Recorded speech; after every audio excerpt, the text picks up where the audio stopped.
ஒரு combination of resistance circuit கொடுத்துருக்குறாங்க. ஏபிக்கு இடையில் இருக்கக்கூடிய ஈக்குவலன்ட் ரெசிஸ்டன்ஸ் எவ்வளவு அப்படின்னு கேட்டிருக்கிறாங்க.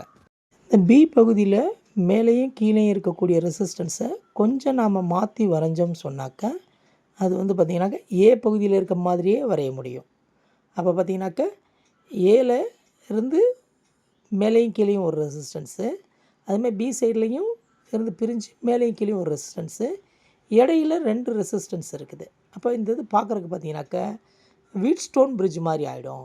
அப்போ வீட்ஸ்டோன் பிரிட்ஜில் வந்து இந்த சென்டரில் இருக்கக்கூடிய ரெசிஸ்டன்ஸு நம்ம வந்து கணக்கில் எடுக்க வேண்டிய அவசியம் இல்லை. அப்படி பார்த்தீங்க அப்படின்னு சொன்னிங்கனாக்கா அப்போ ஏலேருந்து மேலே வந்து ஒரு ரெசிஸ்டன்ஸ் இருக்குது, அதை தொடர்ந்து இன்னொரு ரெசிஸ்டன்ஸ் ஸ்டார்ட் ஆகி அது பியில் போய் முடியுது. அதேமாதிரி கீழேயும் அதேமாதிரி 2 இருக்குது. அப்போ மேலே இருக்கக்கூடிய 2 ரெசிஸ்டன்ஸு சீரீஸில் இருக்கிறதுனால அப்போ பார்த்திங்கன்னு சொன்னாக்கா 2Rன்னு ஆகும். அதுமாதிரி கீழே இருக்கிற ரெசிஸ்டன்ஸ் ரெண்டும் 2Rன்னு ஆகும். மேலே இருக்கக்கூடிய 2R ரெசிஸ்டன்ஸும் கீழே இருக்கக்கூடிய 2R ரெசிஸ்டன்ஸும் பேரலாக இருக்குது. அப்போ பேரலாக இருக்குதுன்னு சொன்னாக்கா நமக்கு எஃபெக்டிவ் ரெசிஸ்டன்ஸ் வந்து Rன்னு வந்துடும். Option D is the correct answer.